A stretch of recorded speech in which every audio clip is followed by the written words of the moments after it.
Merci Robert, hein, c'est toujours très intéressant de s'adresser aux membres du REFAM.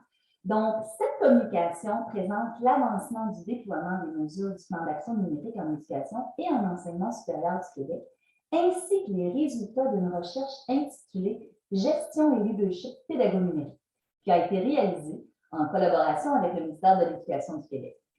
L'étude s'inscrit dans un contexte où il apparaît de s'intéresser davantage au phénomène de la transition numérique des établissements d'enseignement, mais aussi au style de leadership qui favorise le changement et la pérennisation des pratiques professionnelles des directions d'établissements d'enseignement.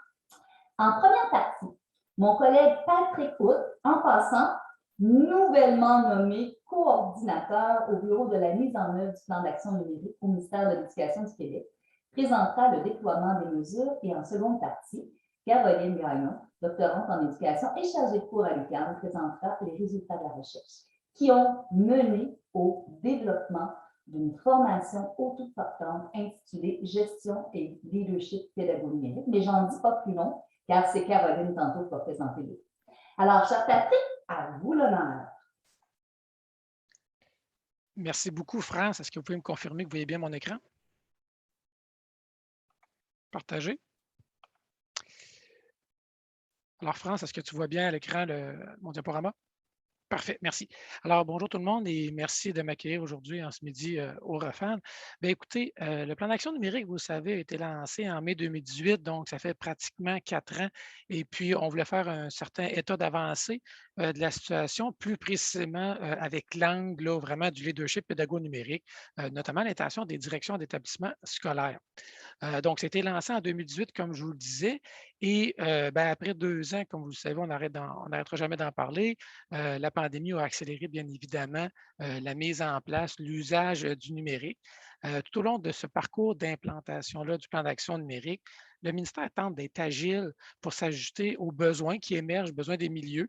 On se rappelle justement donc le fait de basculer à l'école à distance pour plusieurs écoles primaires et secondaires du Québec et même dans le Canada et dans le monde.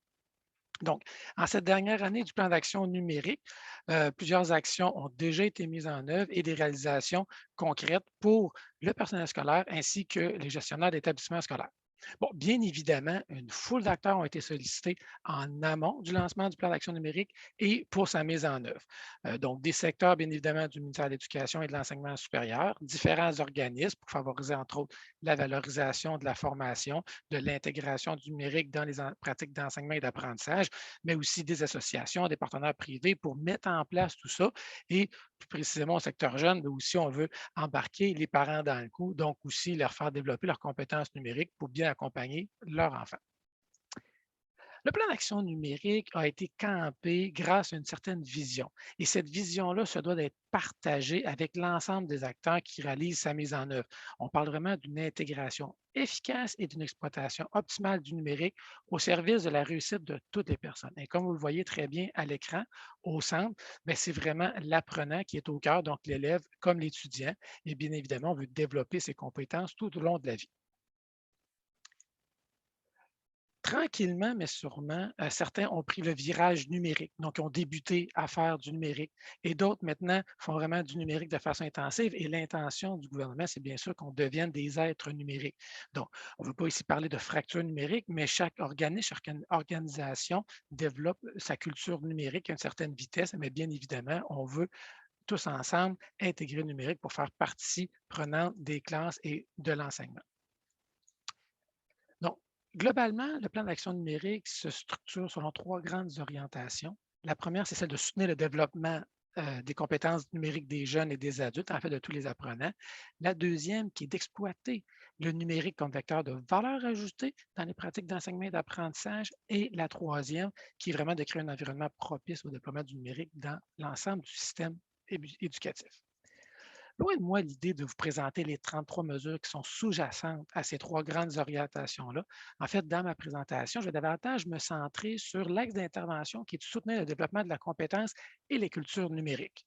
Toutefois, je me permets de débuter avec la première mesure phare du plan d'action numérique, qui est celle d'établir en fait, un cadre de référence de la compétence numérique transversale à tous les ordres d'enseignement.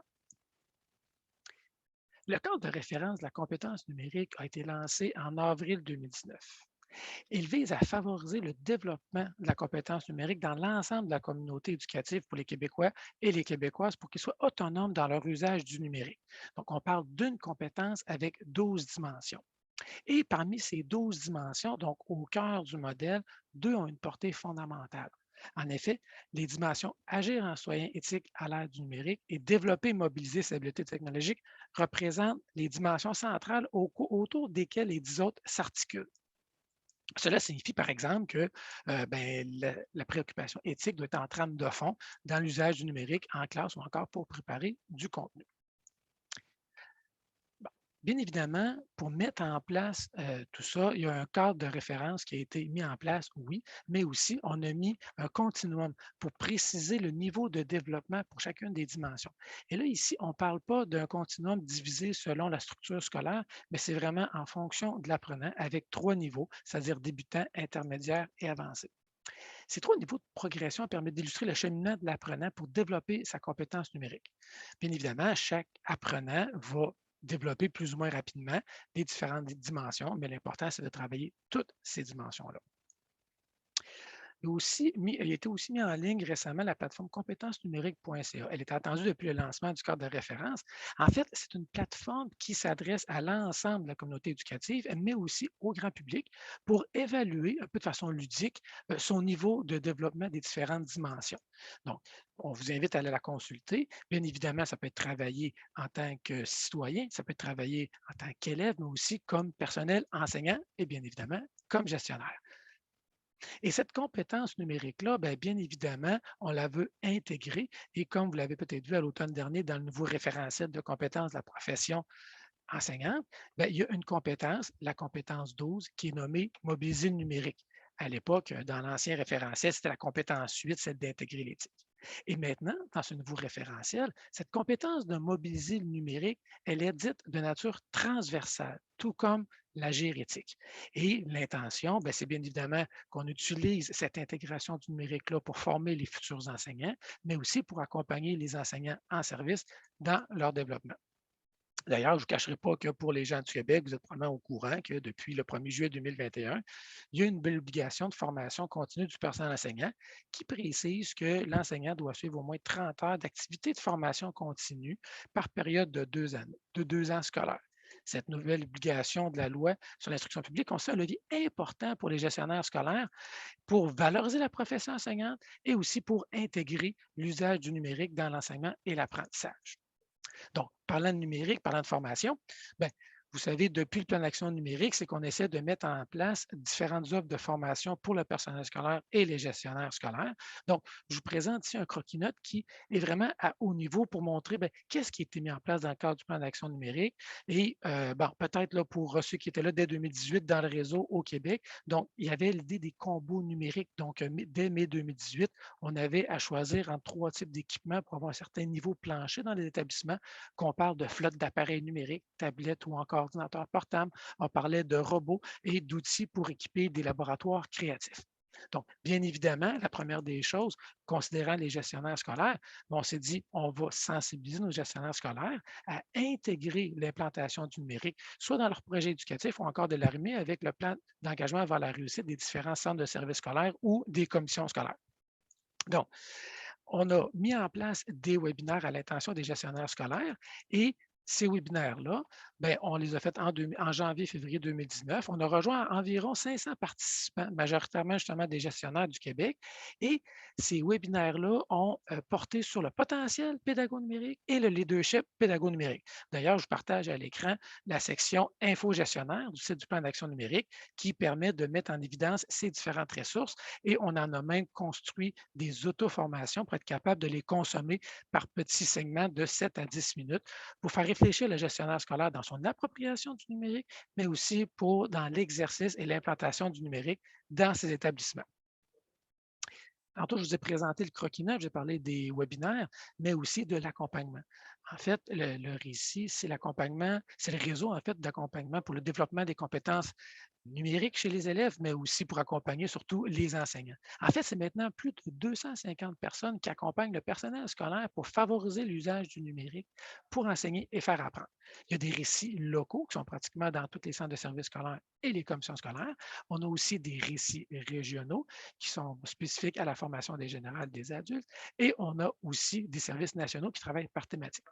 Et d'ailleurs, parlant de thématique, il y en a un qui a été mis en place en janvier 2019, c'est le récit gestionnaire scolaire. Donc, je vous présente leur page web. Donc, le mandat du récit gestionnaire scolaire est vraiment de soutenir, d'accompagner et de former les gestionnaires scolaires et les directions d'établissement des CSSCS dans l'intégration cohérente du numérique au service de l'apprentissage. C'est aussi de viser le développement du leadership pédago-numérique autour d'une vision partagée dans les différents milieux. En fait, leur mandat se déploie au service des CSS et des CS, donc du réseau public du Québec. Je vous ai aussi parlé de formation. Donc, maintenant, on est rendu à plus de 60 formations offertes sans frais par les différents partenaires du plan d'action numérique, que sont le Récit et Cadre 21, ainsi que Learn, à l'intention des réseaux anglophones. Donc, on y fait référence à des usages du numérique en classe ou aussi à différentes façons d'aborder le numérique, comme la gestion de classe et l'implantation du numérique dans les différents établissements. Et parlant de journées de formation, bien, on a tenu jusqu'à présent 3 journées du numérique en éducation. La dernière était bien évidemment en virtuel. Elle avait pour but de développer la compétence numérique des différents intervenants dans les milieux scolaires, enseignants, personnel professionnel, mais aussi gestionnaires d'établissements. D'ailleurs, elle a eu lieu le 5 novembre dernier et 2 ateliers qui sont accessibles par le site du plan d'action numérique en rediffusion. Donc, 2 ateliers spécifiques à l'intention des gestionnaires scolaires. Donc, les supports de présentation peuvent être accessibles, bien évidemment, et la représentation au complet. Donc, on parlait de la transformation numérique au niveau de l'éducation, soit dans l'établissement scolaire ou dans l'organisme, et aussi comment humainement on peut mobiliser son équipe dans cette transformation du numérique-là. Et si vous en voulez plus, il y a aussi l'école branchée qui organise bien évidemment un site web avec beaucoup d'informations pertinentes pour l'intégration numérique, mais aussi avec des entrevues avec différents acteurs du réseau scolaire, enseignants, conseillers pédagogiques et directeurs d'école pour présenter des pratiques innovantes. Donc, ces entrevues authentiques sont accessibles sans frais et j'espère qu'ils pourront vous partager, vous inspirer. Bon, je reviens rapidement sur la section info gestionnaire du site du plan d'action numérique. Euh, Pourquoi? Bien, parce qu'on a mis plusieurs ressources importantes, dont une section qu'on appelait bonnes pratiques favorisant la transformation numérique. Ces pratiques-là, à l'intention des gestionnaires scolaires, donc, sont accessibles et, parce qu'on voulait joindre l'utile à l'agréable, mais on les a mis en évidence. Et d'où viennent ces bonnes pratiques-là? Je vais laisser la conférencière suivante en parler, mais c'est à la suite des recherches de Mme France Gravel et son équipe. Et question de joindre l'utile à l'agréable, on a joint aux bonnes pratiques retrouvées par France Gravel aux différentes règles budgétaires qui peuvent être utilisées dans les organismes publics au Québec pour servir de levier dans l'intégration du numérique, que ce soit pour libérer du personnel, pour acheter du matériel, pour encore offrir un soutien technique aux différents employés. Donc, sur le site, vous trouverez aussi l'une des recherches de France Gravel, qui était la gestion de l'implantation des classes numériques dans les établissements scolaires du Québec. Donc, vous pouvez aller, bien sûr, en prendre connaissance et depuis, plusieurs mises à jour ont été faites et d'autres rapports présentés.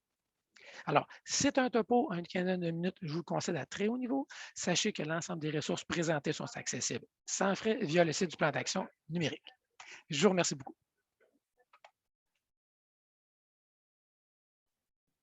Alors, merci, M. Hood. Je vais poursuivre en vous présentant la recherche dont M. Hood a introduit. Alors, je partage mon écran. Okay. Vous m'entendez bien et vous voyez bien la présentation? Super. Oui. Alors, ce sera pas long, juste... Alors, ce que je vais vous présenter, c'est la recherche qui portait sur la gestion et le leadership pédago-numérique.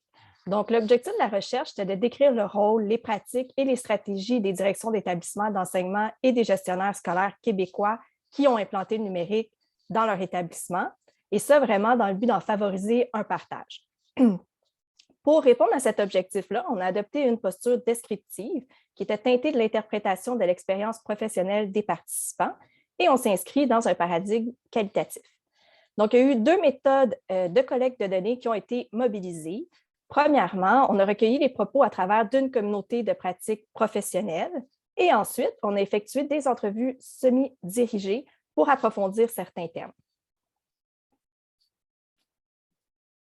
Les participants étaient sélectionnés sur une base volontaire. Ils occupaient tous la fonction de direction ou direction adjointe d'un établissement d'enseignement ou ils étaient gestionnaires scolaires dans un centre de services scolaires. Donc, pour ce qui est de la communauté de pratique professionnelle, il y avait 23 participants qui ont été invités à partager leur expérience d'implantation du numérique lors de 5 rencontres qui duraient tous environ 1h30 minutes. Donc, les participants durant les communautés de pratique professionnelle, ils étaient invités à échanger à la fois lors d'ateliers en sous-groupe, mais également à travers des discussions en grand groupe. Parmi ces 23 participants-là, il y en a 12 d'entre eux qui ont accepté de s'exprimer dans le cadre d'entrevues semi-dirigées. Donc, ces entrevues-là duraient environ 30 à 45 minutes et abordaient notamment des thèmes en lien avec les composantes du leadership transformationnel, et ça vraiment dans le but de cerner comment ces composantes ont été utilisées par les participants pour favoriser l'implantation du numérique. Alors, les propos des participants à la recherche émis dans le cadre des rencontres de la communauté de pratique professionnelle ont permis de dégager 6 grands champs d'action au sein desquels se déploient les stratégies de gestion d'implantation du numérique. Alors, le premier champ d'action regroupe des stratégies qui visent la planification. Alors, les participants ont vraiment identifié la nécessité de planifier selon les préoccupations et les besoins du milieu. Ils ont également identifié l'importance d'avoir des étapes bien précises, bien définies, donc de savoir où ils s'en allaient, et en amont, de s'assurer que l'environnement de travail était prêt. Finalement, veiller à ce que les enseignants profitent d'un temps nécessaire pour planifier les cours en contexte de classe virtuelle, parce qu'on sait que ça exige beaucoup de temps de la part des enseignants, c'est également avéré une stratégie efficace. Le deuxième champ d'action regroupe des stratégies qui visent la gestion de l'infrastructure et des ressources humaines et numériques. En ce sens, les participants ont mentionné que c'était très important que l'infrastructure numérique soit adéquate et capable de soutenir les projets d'enseignement numérique. Donc, avant tout, quand on a une idée d'un projet numérique, les participants, ce qu'ils mentionnent, c'est est-ce que notre environnement est prêt? Parce que ça ne sert à rien de se lancer dans un projet, de l'implanter si notre infrastructure n'est pas adéquate. On va perdre des joueurs au bout de la ligne. Les équipements doivent être également accessibles et déployés de façon à répondre aux besoins du milieu, et ça dans le but de soutenir l'implantation du numérique à long terme. Dans un autre ordre d'idée, la gestion des ressources humaines pouvant soutenir l'implantation du numérique était un élément, selon les participants, à considérer. Donc, en ce sens, le fait de recourir à des services externes, à des conseillers pédagogiques ou encore à des enseignants qui ont une expertise en pédago numérique, se sont avérées en fait des pratiques gagnantes. Le troisième champ d'action regroupe les stratégies qui visent les pratiques de communication. Alors, les participants ont mentionné que c'est très important d'avoir une bonne communication efficace, claire et régulière avec tous les acteurs concernés. Donc, que ce soit les directions d'école, l'équipe école, les élèves, les parents, il faut vraiment avoir une bonne communication et communiquer régulièrement. C'est également de rappeler à tous les acteurs la plus-value de notre projet numérique pour pouvoir les influencer positivement. Donc, leur rappeler souvent aux membres de l'équipe école les raisons pour lesquelles on effectue la transition numérique. Et ça, vraiment, dans le but de favoriser leur engagement. Le quatrième champ d'action regroupe des stratégies qui visent la collaboration, la formation et le soutien. Excusez-moi. Selon les propos des participants, il est impératif d'entretenir une culture de collaboration au sein de l'équipe des directions d'un établissement d'enseignement et au sein des centres de services scolaires. Donc, ce qui peut se faire par le partage. Donc, de partager avec les autres directions notre expérience, mais également au travers des différents centres de services scolaires. C'est également de faire en sorte que dans notre établissement, dans notre école, on instaure une culture de collaboration. Donc, que tout le monde, tous les membres de l'équipe école collaborent ensemble, ça va être la pierre angulaire vers la transition du numérique. Donc, la co-construction de la vision pédago-numérique passe aussi par une bonne connaissance de son milieu, ce qui s'incarne en restant à l'affût des projets qui se déroulent au sein de son établissement d'enseignement. Aussi, c'est de faire preuve de souplesse quant aux modalités d'implantation du numérique et de ne pas simplement imposer un modèle unique. Donc, de faire une certaine différenciation au niveau de l'implantation. Finalement, une stratégie de gestion qui a été identifiée concerne la mise en place d'une offre de formation pertinente destinée aux enseignants pour qu'ils puissent développer leurs compétences numériques. Le 5e champ d'action regroupe des stratégies qui visent l'exercice du leadership. Alors, les participants ont mentionné que c'est important d'assumer son leadership, donc d'avoir confiance en soi, d'avoir confiance en ses capacités, en ses connaissances. C'est vraiment une stratégie qu'ils ont mobilisée. C'est également important, selon les participants, d'identifier les leaders au sein de nos membres de l'équipe école afin de partager son leadership. Les participants ont également identifié la pertinence d'incarner le leadership pédago-numérique, donc en modélisant l'utilisation des outils, donc en les utilisant soi-même, en utilisant les outils, les plateformes, les applications pour démontrer vraiment la plus-value pédagogique de l'utilisation du numérique. Le 6e et dernier champ d'action regroupe des stratégies qui visent l'instauration d'une culture d'organisation apprenante au sein des établissements d'enseignement. Alors, c'est vraiment là, de se dire que les membres de notre équipe école, ce sont des apprenants. Donc, ils ont le droit à l'erreur. C'est d'instaurer une culture où on se dit que l'apprentissage est commun, continu, où que le questionnement, l'expérimentation, l'engagement pédagogique, les savoirs expérimentiels et l'amélioration continue sont valorisés. Donc, certains participants identifient le fait de valoriser le développement également de sa propre littératie numérique et de connaître les données issues de la recherche comme une stratégie gagnante. Alors voilà pour les résultats qui sont ressortis, les stratégies qui sont ressorties pour la communauté de pratique professionnelle. Maintenant, je vais vous présenter les résultats qui sont ressortis au niveau des entrevues semi-structurées. Alors, les participants étaient invités à s'exprimer sur les projets numériques qu'ils ont mis en place dans leur milieu. Ils étaient également invités à parler de leurs préoccupations, à identifier leurs réussites qu'ils avaient vécues dans ce cadre. Et à partir de ces expériences, on a pu ressortir plusieurs pratiques et stratégies de gestion employées pour influencer, pour accompagner et pour démontrer son engagement. Alors, au niveau des stratégies d'influence, les participants soulignent qu'il importe, pour soutenir l'innovation pédagogique, de vraiment mettre l'accent sur la façon suivant laquelle l'innovation peut potentiellement répondre aux besoins du terrain. Donc, c'est vraiment de miser sur les gains que vont pouvoir retirer le milieu par l'innovation pédagogique. C'est vraiment une stratégie qui s'avère exercer une influence positive auprès des membres de l'équipe école. C'est également aussi nécessaire d'impliquer tous les membres de l'équipe école dans le processus du changement et de leur offrir un accompagnement efficace. Donc, en ce sens-là, le fait d'instaurer des moments de partage pour discuter du pédago numérique, que ce soit de partager leurs réussites, de partager leurs préoccupations, s'avère une stratégie qui a porté fruit. Dans un autre ordre d'idée, la modélisation, comme j'ai mentionné tantôt, s'avère également une stratégie largement employée par les participants. Donc, vraiment, de montrer l'exemple, d'utiliser soi-même les outils numériques. Le deuxième thème à l'étude concernait les stratégies pour démontrer son engagement. Donc, en faire preuve se consolide selon les participants en faisant partie intégrante du projet. Donc, soit en restant à l'affût de toutes les initiatives pédagogiques qui se déploient au sein de leur établissement d'enseignement et d'adopter une posture d'ouverture et d'écoute. Donc, en plus de vraiment connaître ce qui se passe sur son propre terrain, c'est également important, selon les participants, de connaître ce qui se passe autour du milieu. Donc, par exemple, dans les autres écoles, dans les autres centres de services scolaires.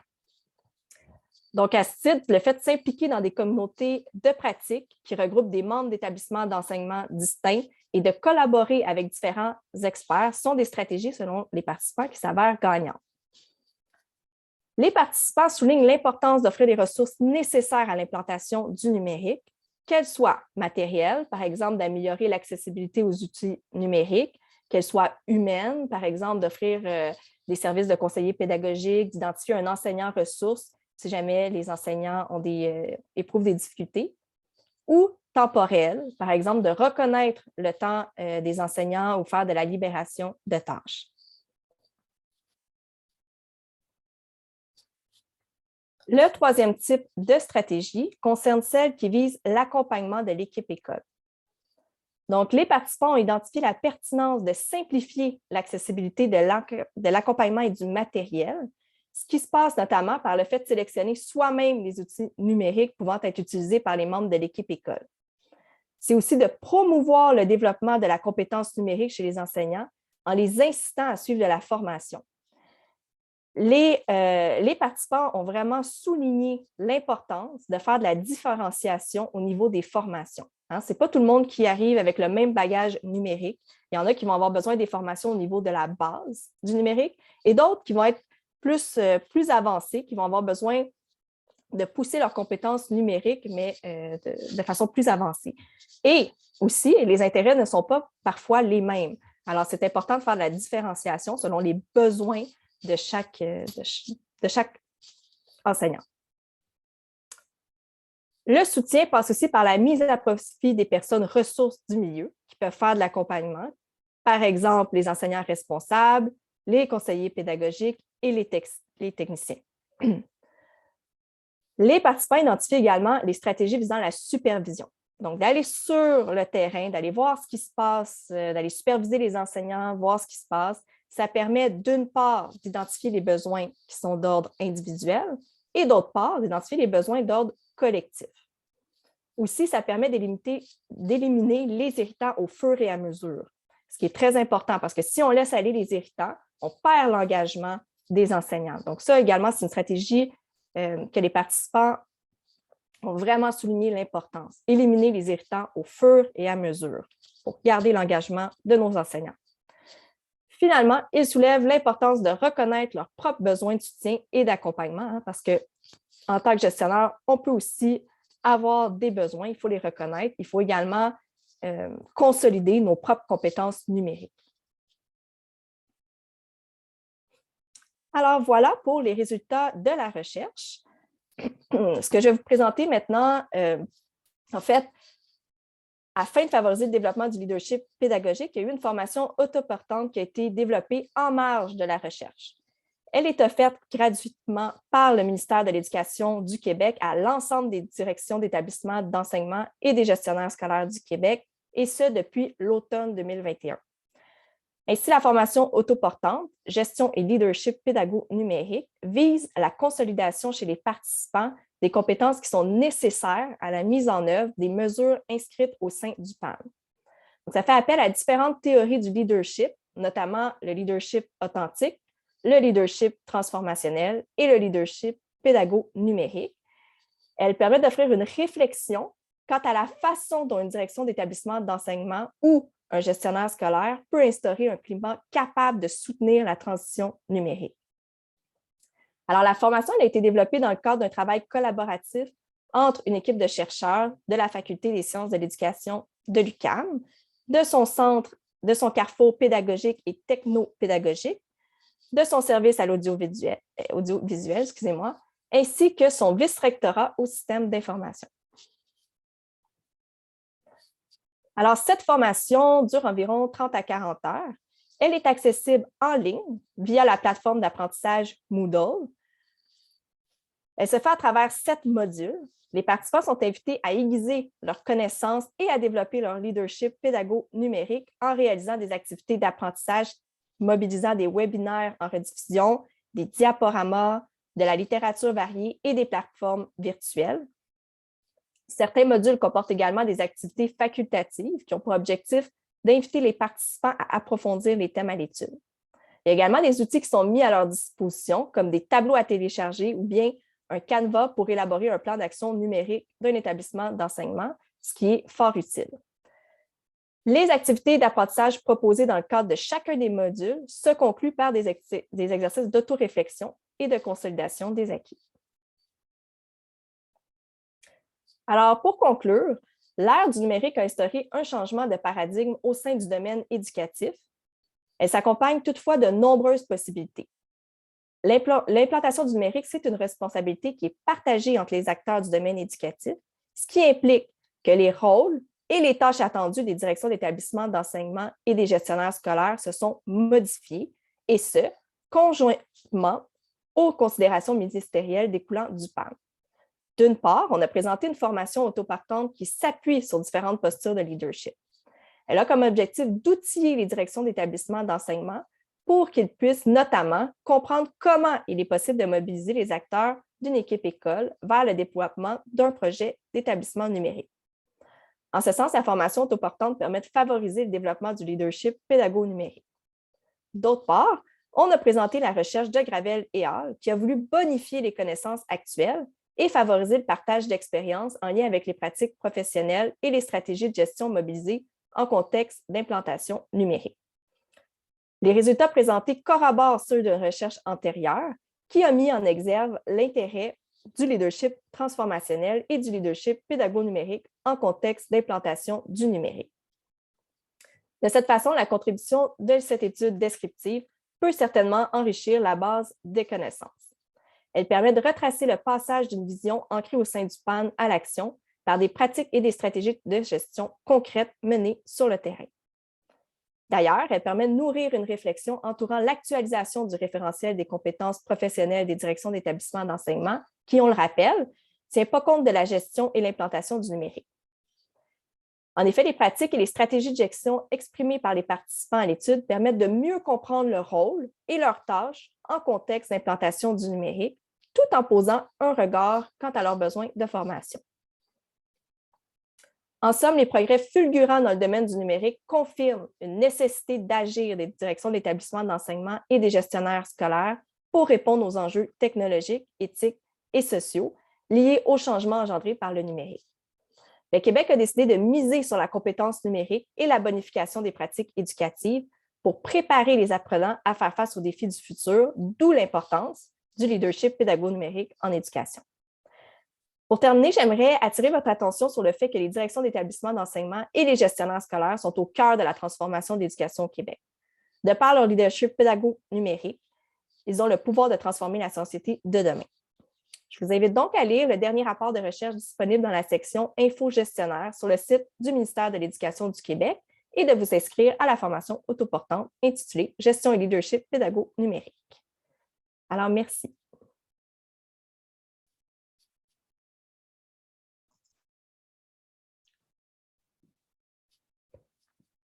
France Gravel, désirez-vous prendre la parole pour assurer la suite?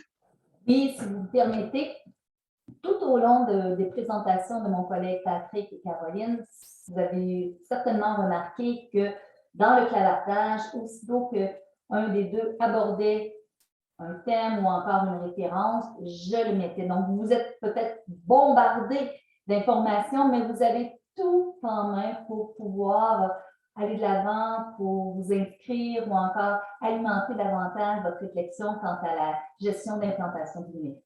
Donc, tout est là pour vous. Et même qu'en dernier, à l'époque, le REFAD m'avait demandé de mener une recherche au niveau, encore là, de la gestion de l'implantation du numérique. Et vous avez la référence également. Donc, on est disponible maintenant pour vos questions. Merci, France. Et comme je le mentionnais un peu plus tôt dans le clavardage, n'hésitez pas à allumer votre caméra puis prendre la parole pour poser vos propres questions. J'en ai pas vu dans le clavardage. On va vous laisser venir de l'avant avec vos questions. Pour l'instant, moi, j'en ai une couple.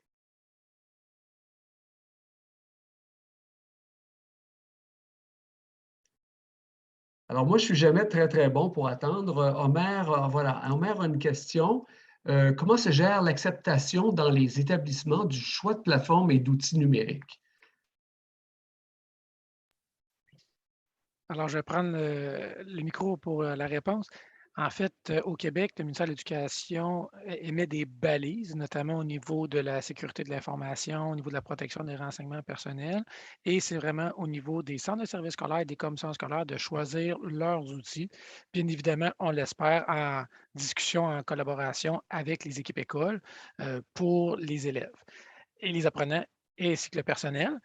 C'est sûr que dans les différentes règles budgétaires, il y a des sommes qui sont allouées pour acheter ces différentes ressources-là, ces ressources éducatives numériques-là. Mais il n'y a pas de reddition de compte qui est faite directement avec le type de ressources utilisées ou encore le nom de la ressource utilisée. C'est vraiment le centre de service scolaire ou la commission scolaire qui procède à l'action dans ce moment-là pour les achats et la sélection. Merci, Patrick. Omer, est-ce que sa réponse est bien? Il est tard le soir à la Côte d'Ivoire où se situe Omer, puis il est sur son téléphone cellulaire, alors peut-être que c'est plus difficile pour lui de prendre la parole.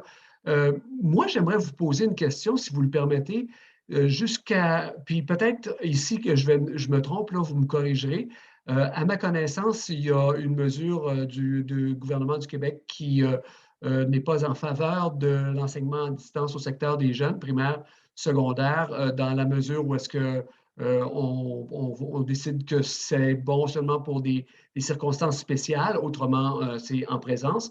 Je me demandais, par rapport à cette mesure-là, est-ce que je me trompe? Et aussi, quelle est l'évolution de la réflexion par rapport à l'utilisation du numérique et la formation à distance à la lumière de la pandémie et du plan d'action numérique?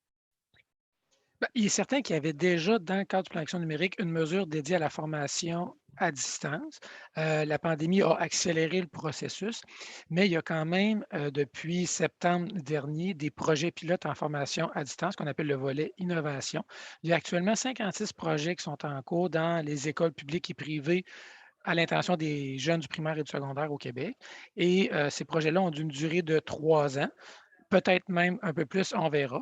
Mais il y a une possibilité de faire de la formation à distance dans le cadre de ce projet pilote-là. Alors, on sait que, considérant le décret de la pandémie, il y a aussi des options, mais lorsque le décret sanitaire sera levé, il faudra faire partie de ces projets pilotes-là. Et ces projets pilotes-là vont être documentés par la recherche pour aller voir bien, quels besoins des élèves peuvent être comblés par la formation à distance. Bien évidemment, on ne fait pas référence ici au secteur des adultes ou encore de la formation professionnelle ou de l'enseignement supérieur qui, eux, peuvent offrir de la formation à distance. Merci beaucoup, c'est très intéressant. Une recherche donc qui va informer les décisions par la suite. J'aime beaucoup l'approche. Je ne sais pas si France Gravel, France a quelque chose à mentionner. Oui, j'ajouterais sur ce que Patrick vient de mentionner que dans le cadre de la recherche qui vous a été présentée aujourd'hui, les participants suggèrent justement qu'on revoie l'article de la loi sur l'instruction publique. Donc, ce n'est pas en cours, mais la suggestion est venue des directions et des gestionnaires interrogés. C'est très intéressant. Daniel Fletcher, est-ce que vous avez quelque chose à ajouter? Oui, j'ai une question par rapport à Mme Gagnon. Dans la recherche que vous avez présentée, vous avez parlé de l'importance de s'occuper des irritants au niveau local, de s'en occuper rapidement. Est-ce que vous pourriez donner une idée de quelques exemples de ces irritants qui revenaient souvent? Oui, c'est sûr, les irritants qui reviennent souvent, c'est justement au niveau de l'infrastructure. Des fois, on sait nos établissements sont assez anciennes, plus vieillottes, surtout dans la région de Montréal. Donc, ce qui fait que des fois, on n'était pas bien prêt, la structure ne le prenait pas. Donc, ça, c'était des irritants qu'il faut éliminer rapidement parce que sinon, on perd l'engagement des enseignants. Ou sinon, que ce soit au niveau du matériel, donc il arrive un pépin technologique avec une mise à jour, par exemple, avec nos ordinateurs, bien, il faut faire la mise à jour rapidement pour ne pas perdre encore une fois l'engagement des enseignants. Donc, c'est ce genre d'irritants-là technologiques qu'il faut éliminer. D'accord, je crois qu'on a le même type d'irritants dans l'Ouest canadien. Ah, d'accord. Merci, Daniel. Merci, Caroline. J'ai M. Delame qui surenchérit par rapport à sa question qui demandait comment se gère l'acceptation dans les établissements quant au choix de plateformes et d'outils. Il insiste par rapport aux choix qui ont été faits et il se demande, est-ce qu'il y a une rétroaction qui entraînerait soit la continuité ou l'arrêt d'un outil choisi? Puis je crois comprendre qu'il y a beaucoup de données de recherche qui vont informer ce choix-là, mais Patrick, je vous laisse répondre. Bien, je vais débuter, puis France pourra poursuivre au besoin. En fait, c'est sûr que ce n'est pas le ministère qui va recevoir directement ce service à satisfaction de la clientèle, on pourrait le dire comme ça. C'est davantage au niveau des centres de services scolaires ou des commissions scolaires. Il y a eu, je vous dirais, quelques mois après la pandémie, des sondages qui ont été réalisés par les différentes associations de parents et ils se sont rendus compte qu'il y avait plusieurs plateformes, notamment, qui étaient utilisées pour un même enfant. Donc, ça pouvait créer l'enfant pouvait être un peu perdu dans les différents usages. On sait qu'il y a plus de 70 plateformes de visioconférence à peu près qui existent à travers le monde. Donc, c'est certain que les gestionnaires se sont centralisés sur répondre dans le moment d'urgence, mais après ça, il y a eu une réflexion qui s'est faite dans les différents centres de services pour dire bien, qu'est-ce qu'on va privilégier, puis ça va être quoi la ligne directrice ou restreindre le nombre d'outils pour permettre un plus grand confort, notamment au niveau des apprenants, là, pour le nombre de plateformes, mais aussi pour utiliser différentes ressources. Mais c'est vraiment une idée de subsidiarité. Là. C'est vraiment au niveau du centre de services scolaire que ces réflexions-là se prennent. Merci, Patrick. Est-ce que France voulait ajouter quelque chose ou Caroline? Oui, j'aimerais ajouter quelque chose. En tant qu'ancienne directrice d'établissement d'enseignement, et ça a été corroboré par la recherche, c'est vraiment, vraiment important de travailler en étroite collaboration, comme Caroline le dit, avec l'équipe école, parce que c'est l'équipe école qui va utiliser au niveau de la technologie, tout ça. Donc, de pouvoir prendre le pouls, de pouvoir aller vers l'équipe école, poser des questions, recenser les problématiques. Donc, ça, c'est extrêmement important. Et comme mon collègue Patrick vient de le dire, bien entendu, par la suite, ça peut être remonté au niveau des centres de services scolaires pour prendre des décisions plus éclairées quant au choix d'outils technologiques à utiliser pour éviter justement les frustrations de part et d'autre et pour faire en sorte qu'on puisse utiliser de façon très professionnelle et éthique les outils à notre disposition. Merci beaucoup, France. Les gens, n'hésitez pas avec vos questions. Moi, j'aimerais juste enchaîner avec une question, un commentaire en même temps. Une des choses que je trouve vraiment intéressante dans le plan d'action numérique, c'est la volonté non seulement d'investir dans des formations, mais aussi d'investir dans une plateforme comme la Fabrique des ressources éducatives libres, qui permet en fin de compte une mise en commun de ressources, de sorte que les écoles, les centres de services n'ont pas à réinventer la roue à chaque fois. Dans cette optique-là, je me demandais toutes les formations auxquelles on a fait allusion durant la présentation de M. Hood, ensuite de ça dans la présentation de Caroline. France a mis beaucoup de liens par rapport à ça. Je me demandais, est-ce que ces formations-là sont intégrées dans le cadre 21, dans la plateforme de cadre, et est-ce que les gens peuvent obtenir des badges pour ces formations-là? Donc, quel niveau d'intégration est-ce qu'on atteint avec ces différentes initiatives-là? Je vais essayer de ramener en une seule réponse. La Fabrique réelle est effectivement une initiative dans le cadre du plan d'action numérique pour mettre en commun justement des ressources qui ont été produites au niveau du Québec avec la mention de ressources libres, dédiées davantage à l'enseignement supérieur. Il y a aussi le Pavillon, qui est une plateforme pour partager des ressources éducatives numériques qui ne sont pas nécessairement libres de droit, donc auxquelles on fait référence à l'auteur. La Fabrique réelle et le Pavillon sont bien évidemment accessibles sans frais au Québec. Et au niveau de l'éducation, lorsqu'on parle des auto-formations, celles du Récit sont déposées sur leur instance qui s'appelle Campus Récit et celles de Cadre 21 sur leur site de Cadre 21. Il n'y a pas encore de fusion pour l'ensemble des offres de formation. Toutefois, en bon français, le hub, le point de départ, peut toujours être le site du plan d'action numérique dans la section formation qui va vous pointer les différents endroits. Et peut-être pour préciser, M. Giroir, par rapport à votre question sur Cadre 21, il y a quand même une authentification qui est nécessaire pour consommer les ressources et l'authentification se fait avec l'adresse professionnelle de l'enseignant ou du gestionnaire. Donc, seuls les employés du Québec y ont accès sans frais, contrairement à celle de Campus numérique. Campus Récit, pardon, qui sont accessibles là, pour la grandeur là, des gens.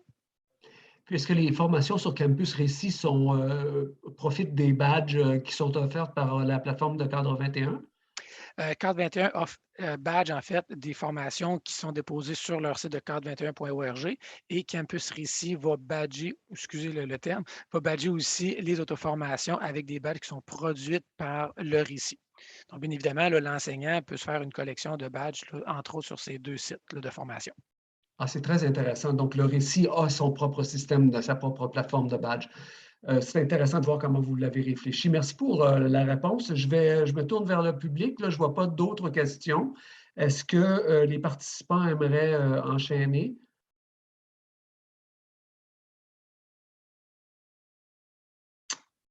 Alors, je crois que le mot de la fin vous reviendra à tous les 3. France veut mentionner quelque chose, mais pour ma part, je trouve ça vraiment, vraiment très intéressant, très progressif ce qui se passe chez vous. Et c'est vraiment un moment phare là, dans le sens que ça donne des exemples à la grandeur du monde et puis ça permet aussi à beaucoup d'autres responsabilités ou d'autres gouvernements de se baser sur ce qui est fait au Québec. Donc, je trouve ça vraiment intéressant. Bravo à vous tous. France, à toi la parole. Écoute, Robert, tu me voles les mots de la bouche. Effectivement, au Québec, je pense qu'on a travaillé très fort, tellement fort que l'OCDE est venu vers nous. Donc, dans le clavardage encore, je vais déposer le lien, vous invitant à un webinaire gratuit qui va se dérouler demain, qui est offert à l'ensemble de la planète pour y présenter plus en détail le plan d'action numérique et aussi il va y avoir des interventions de la part d'une directrice qui a mis en place les mesures du plan d'action numérique, d'un responsable au niveau de la France qui va nous partager sa perception par rapport au plan d'action numérique, tout ce qui a été fait. Et bien entendu, je vais intervenir au niveau de la recherche, mais mes collègues, M. Yvan Portier ainsi que Patrick Coute, vont nous faire l'honneur de nous présenter en détail tout ce qui a été mis de l'avant depuis 2018.